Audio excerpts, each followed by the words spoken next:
The clerk, who I found out was named Peter, told me to stock up and grab anything I wanted. I was snatching stuff randomly off the shelves when my nose started to really gush. My security guard uniform was ruined. I had blood all down the front of it. I was feeling dizzy and weak, I think from a combination of 3 days no sleep, getting clocked on the nose, and coming down off all the caffeine I was drinking. Peter tore open a packet of handy wipes and wet it under the sink, and believe it or not, managed to find time to come onto me while he was trying to help soak up blood from my nose.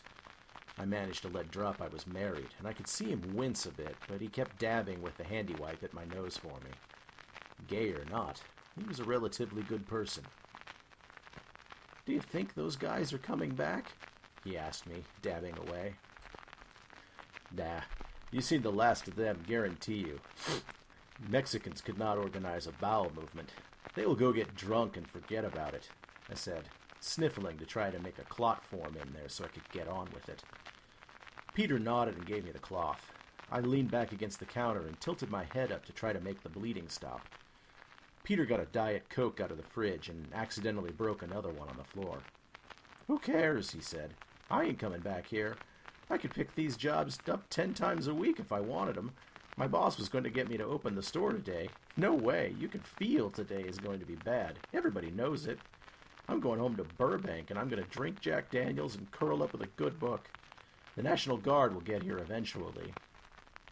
My nose was starting to clot. I flipped the handy wipe over and was dabbing with the clean side. It seemed like it was drying up. I caught motion out of the corner of my eye at the front windows. Peter gasped. The two dwarves were back.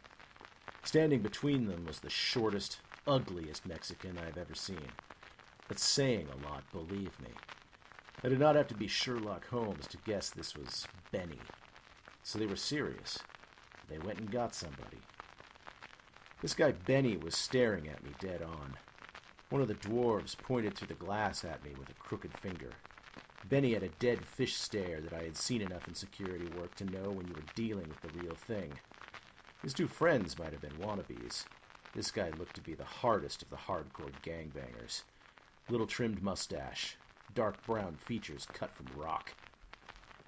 Although the guy stood about 4'8", he was as thick as a corded tree knot, and he exuded blood-curdling menace. Probably shot a couple of people a week and got away with it, too. Without taking his eyes off me, he tapped on the window with the butt of a Glock pistol and said something, probably an insult, lips barely moving. Never stopped looking at me. The guy could blister paint off a wall with his eyes. I almost pissed myself. My wife wanted me to leave the Desert Eagle.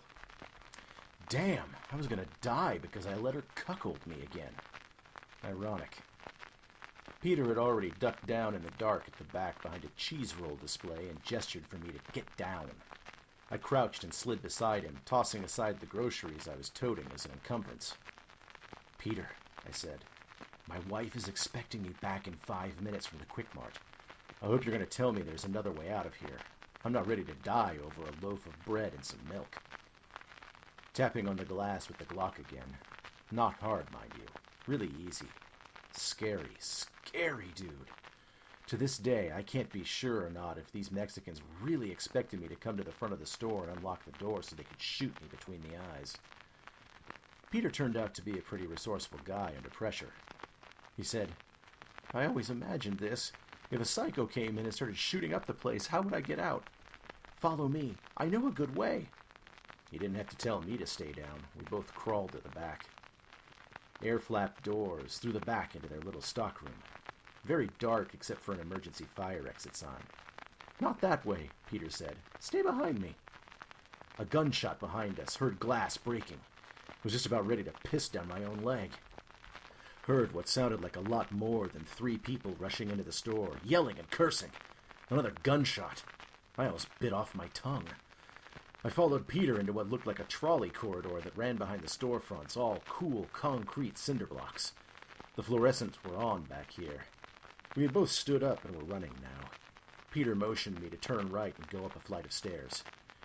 We ran through a lobby, everything deserted. Peter seemed to magically know a side door that was unlocked. It led into the foyer of a place called La Cienega Realty. He locked the door behind us as soon as I came inside. I was shaking and in a cold sweat. I stunk from fear, blood all over my shirt. Probably looked like hell. We both stood for a long time, listening to see if any noises of pursuers following was audible. We didn't talk, didn't say anything. I was holding my breath for a while, and when I let it go, I was still concentrating on keeping it as narrow and silent as possible.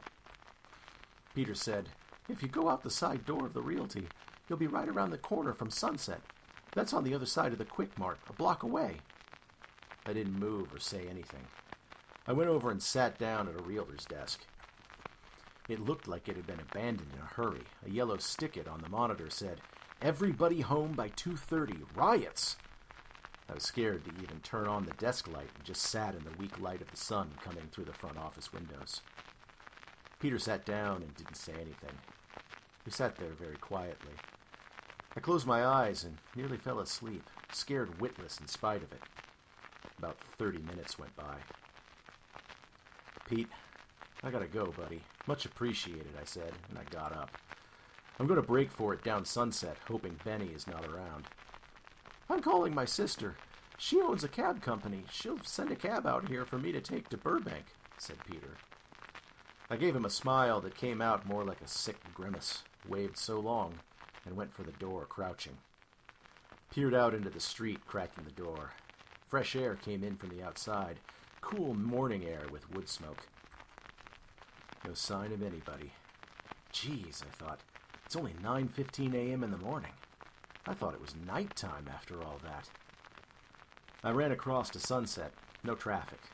Quiet enough in the streets you could hear nothing but birds chirping. As soon as I made the end of the alley that led behind the houses to Martin Way, I took off running all out. Kept expecting Benny to put a bullet in my head at some point. I got home. My wife was shrieking at the sight of the blood. I locked all the doors, closed all drapes, took a shower, and fell asleep on the couch after 3 days with nothing but cat naps.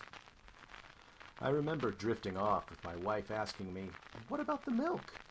And I replied, "Put a few drops of vanilla into the powdered full cream milk and chill it for a couple of minutes. It's delicious. Can't talk. Too tired. Love you, hun. I should have taken that gun. Don't give me any more advice, okay? From now on, I'm running the show here. After the riots end, you can henpeck me all you want."